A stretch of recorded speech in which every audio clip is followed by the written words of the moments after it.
So one thing that happened last week on January 1st, 2026, is that Washington state implemented a 95% tax on nicotine containing products. When you look into this, it gets extremely weird. So according to the new tax law, this 95% tax is implemented on cigars, pipe tobacco, chewing tobacco, e-cigarettes, and vaping products, synthetic nicotine pouches, and disposable vapor products. Now, one of the reasons this is weird, aside from the fact that it's a 95% tax, which is just outrageous, where are these taxes going? If you've been paying attention to anything over the last 20, 30 years, you know that whether it's on the state side or the federal side, we are completely inefficient with taxes. So this is just another way to take money from the people and put it towards God knows what, right? At least in Washington state, the roads are bad, the schools are bad, the infrastructure is crumbling. We have more homeless people than we've ever had before. Drug use, open air drug use is out of control. So where are our taxes going? But aside from that, the 95% tax does not apply to cigarettes, which is crazy because cigarettes are probably the most unhealthy thing out of all those things listed. Cigarettes are essentially a chemical shitstorm containing all kinds of carcinogenic compounds. And it gets even weirder when you realize that nicotine actually has a lot of benefits. On cigarettes, are they bad for real? Here's what's crazy. Nicotine is neuroprotective. Nicotine is great for us. Not that everyone should take it, but it increases acetylcholine and dopamine and epinephrine, leads to heightened focus, improved memory, and can offset neurodegeneration in Parkinson's and Alzheimer's. Yes. Okay. Can we basically have this blurb that says Professor Huberman says smoking cigarettes is good for you? No, because smoking cigarettes is bad because it's carcinogenic. There are about 1,000 carcinogens in cigarettes. Vaping is bad because of the chemicals that you're inhaling with it. See, what he said there is correct, that just because nicotine has a lot of benefits doesn't necessarily mean you should smoke, and you definitely shouldn't vape. But there's another side to all of this, which is that what I've learned from my own plant medicine journey is that tobacco is a very powerful plant medicine. And in the Shipibo ayahuasca world, most people know that ayahuasca is considered the grandmother. Well, tobacco is considered the grandfather. So they pair very well in ceremony, and many indigenous cultures all around the world highly regard tobacco as a powerful plant spirit. So tobacco alone, I believe, is extremely healthy for you. Now, with that being said, the dose makes the poison, and also the intention behind why you're smoking it plays a huge role. Like when I personally use tobacco, I almost always use it with a pipe. It's loose leaf tobacco, mapacho from the Amazon jungle, and I always smoke it with intention, and I do not inhale it. In fact, almost a daily ritual is before I leave the house, I pray into my pipe and I blow some mapacho on me as a way of giving myself some energetic protection as I venture off into the world. And then when I come back home, I will then use the energy of the mapacho smoke to then cleanse any energies that I picked up and then center myself. And another thing I wanted to bring up is the difference in the tax structure for some of the tobacco or nicotine products in Washington state. So if you look at this chart, as mentioned, the cigarettes do not apply to this 95% tax, making the effective tax rate for cigarettes at 38%. So you've got almost a 60% difference in the amount of taxes being applied to cigarettes versus other nicotine and tobacco products. So what's going on here?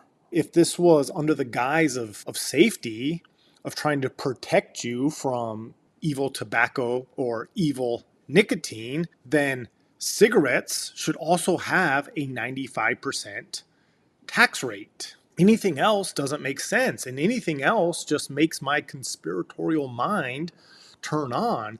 And one thing we know for sure is that the tobacco lobby, or I should say the cigarette lobby, is extremely powerful. See, based on that tax structure, they are clearly guiding you towards cigarettes, making cigarettes cheaper and easier to come by.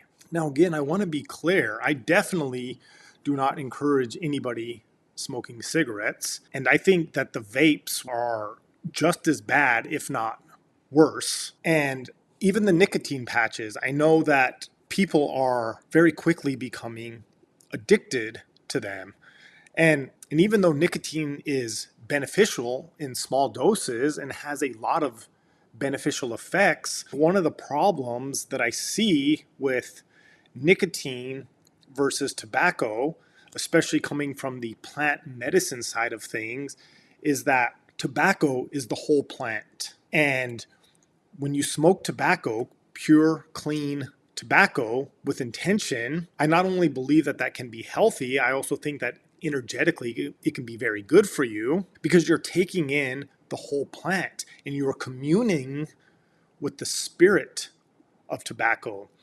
And I think that there's a problem when it comes to any plant substance when you just extract the active ingredient. So while nicotine can be good for you, when you just extract the nicotine component while removing the spirit of the plant and other plant material that's supposed to work synergistically with the nicotine, when you remove all that and you just take in the active compound, I don't think that's good. You know, this is the same thing that happened with marijuana. See, if you know anything about marijuana or cannabis, is that there is a lot of cannabinoids. And I'm not an expert at it, so I don't know how many, but there's upwards of 10 to 100, I think, of different cannabinoids. And THC is the most popular cannabinoid, with CBD being the second most popular. And there's other ones like CBN. And what I learned about cannabis is that it's supposed to look like a spectrum. Think of it like as an equalizer on a DJ setup, where you have your bass and your treble and your mids and your highs and your lows. Well, you're supposed to have a certain percentage of THC and a certain percentage of CBD and a certain percentage of CBN. But what's happened with the cannabis industry is because THC is the fun cannabinoid, it's the cannabinoid that gets you high, you now find strains of marijuana that have upwards of 95 to 98% THC and then 0.01, 0.05 of all the other cannabinoids. And what has happened is you have a plant that is completely unbalanced, which is why it is no longer your grandfather's weed. And it's why when people consume cannabis, paranoia is shooting through the roof. Now, look, I still believe that cannabis can be a beautiful plant medicine, but we are doing ourselves a disservice when we are extracting certain components or enhancing certain components while rejecting other components. And so that's all I'm saying. So I believe that the same thing is true when you remove the nicotine from tobacco. So anyway, I just thought that this was interesting and I wanted to make a quick video about this. So let me know what you think. Are you in favor of this 95% tax structure on nicotine and tobacco products? Are you in favor of the government taxing quote unquote bad or unhealthy products? You know, I myself, I don't know, right? I'm kind of more along the lines of freedom and stop taxing me because we already pay way too much in taxes, and let me make my own decisions because I'm smart enough to know what is good for me and what is bad for me. But on the other hand, okay, if you want to protect us and you want to tax things at a higher structure, well, where's the line get drawn, right? There are a lot of unhealthy products that you can go to the store right now and do not have any extra taxes added to them. So in general, I'm in favor of less government and less regulation and more freedom. And I'm also a fan of the holistic approach to plant medicine and substances. And when it comes to tobacco, I believe that tobacco should be used with intention and purpose, and you should smoke it and use it in its most natural form as you possibly can. Let me know what you think. See you on the other side.